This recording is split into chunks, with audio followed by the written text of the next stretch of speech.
Berikutnya, silakan Pak.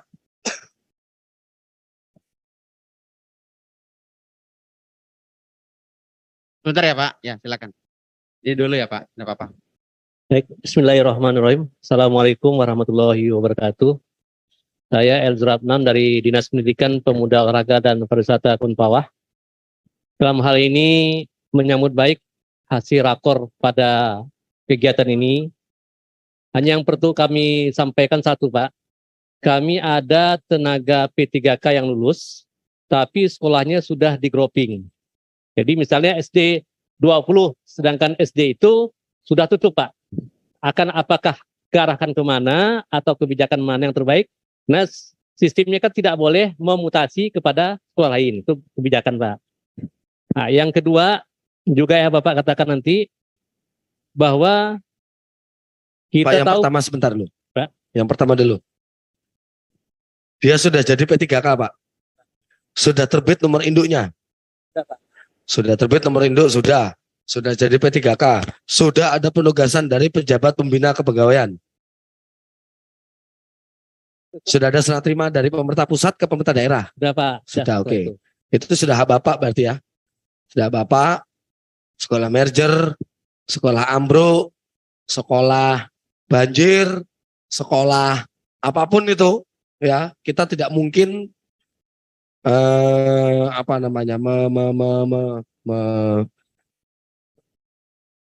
mengurusi sampai seitunya gitu ya. Itu kemarin kita juga sudah duduk bareng dari BKN dan Kemenpan. Jadi begini, untuk pengusulan nomor induk, jika ini formasinya jangan di sini, harusnya sini, itu memang harus bersurat dulu ke Kemenpan karena perubahan formasi dari Kemenpan nanti ke Dikbud. Ini benar gak nih sesuai dengan kebutuhan? Oke, Dikbud nanti akan bilang oke, ini oke, ini yang ini tidak, ini oke, tidak oke. Dari Dikbud ke Kemenpan nanti akan bilang lagi ke daerah. Cuman begitu sudah keluar nomor induk, itu sudah menjadi kewenangan dari PPK. Bapak Ibu kan sebagai PPK, pejabat pembina kepegawaian. Pembina kepegawaian itu ada di Bapak. Ya, selanjutnya Pak. Makasih Pak. Berarti ini kewenangan dari PPK Pak ya, untuk dapat kiranya melakukan pemutasian. Yang kedua Pak, kita tahu bahwa nanti kan ada pemutusan kerja guru honor Pak.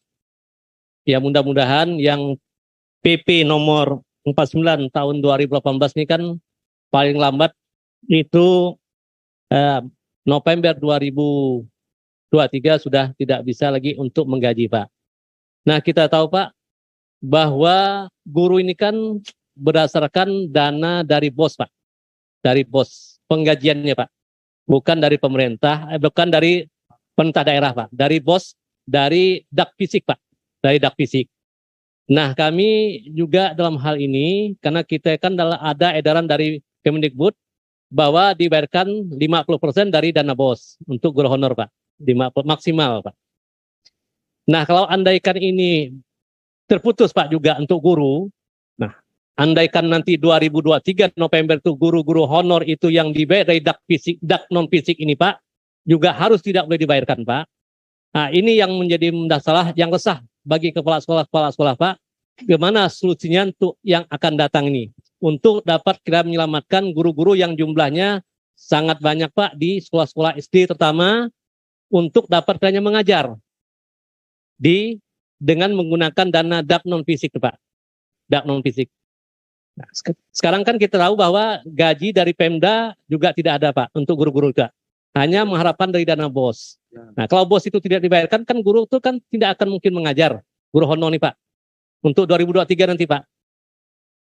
Nah, jadi apakah guru honor itu dikecualikan yang dari dak non fisik atau disamaratakan dengan honor Pemda yang ada dibayar dari pemerintah daerah APBD? Itu yang mungkin perlu kami mohon minta informasi Pak. Yang berikutnya juga Pak, bahwa kita tahu bahwa untuk nanti tes observasi kan melibatkan pengawas, kepala sekolah dan lain. Nah sekarang kita sudah tahu Permendikbud nomor 40 turun, syarat untuk menjadi kepala sekolah maupun pengawas berdasarkan dari guru penggerak. Nah, sedangkan guru penggerak itu juga belantaskan juga dites, Pak. Dites, diseleksi. Nah, itu menjadi kendala kami nih, Pak. Banyak guru-guru kita ikut tes tapi tidak lulus. Sehingga banyak stagnan kepala sekolah, Pak, yang PLT. Kalau berdasarkan dulu kan bahwa kita menggunakan LP2KS Solo untuk itu. Nah, ini yang menjadi kendala, ini banyak kepala sekolah itu yang banyak PLT sekarang, Pak. Kenapa? Dengan tergadang dari Permendikbud nomor 40 tidak bisa lagi mengadakan diklat calon kepala atau pengawas. Nah, sedangkan kita SPM mengharapkan kita SPM, Pak, tanda apply minimal untuk yang poin pengawas TK, pendidik TK diharapkan harus hadir. Sedangkan kita untuk mencari pengawas tidak mungkin lagi dari diklat, Pak. Itu poin aja, Pak. Ya. Jadi Cukup. itu yang kami harapkan, bagaimana solusinya untuk membina tadi, mengetes observasi dengan pengawas. Sedangkan pengawas kita sudah tidak layak lagi, Pak, jumlahnya. Tidak sebanding dengan sekolah yang ada, Pak. Itu masukan kami, Pak. Mohon assalamualaikum warahmatullahi wabarakatuh. Tadi yang pertama kan sudah, Pak, ya. Yang kedua yang bos. Bos itu mungkin kebijakannya masih tetap akan berlanjut, Pak. Jadi gini, kemarin Bu Ira mengenai bagaimana Bu Ira dari Kemdagri untuk bagaimana honor tahun 2023 itu kan kita harus tetap kita itu maksudnya kami di pusat itu harus duduk bareng lagi antara Dikbud, Kemenpan, Dagri gitu kan, termasuk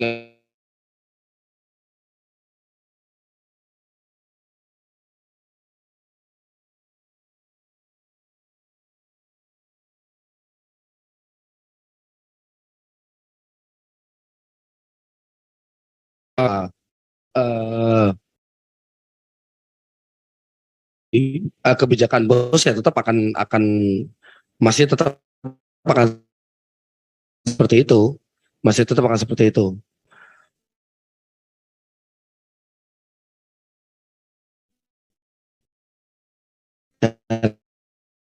Nah,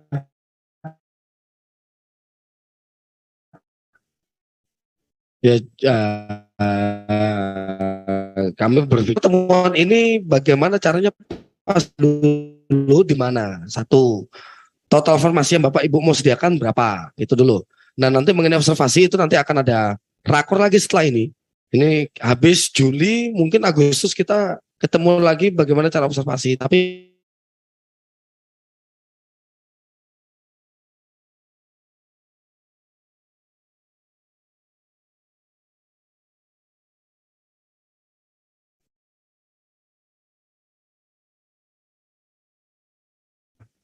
kalau seandainya PLT kepala sekolah, berarti PLT kepala sekolah dan guru senior. Dia yang akan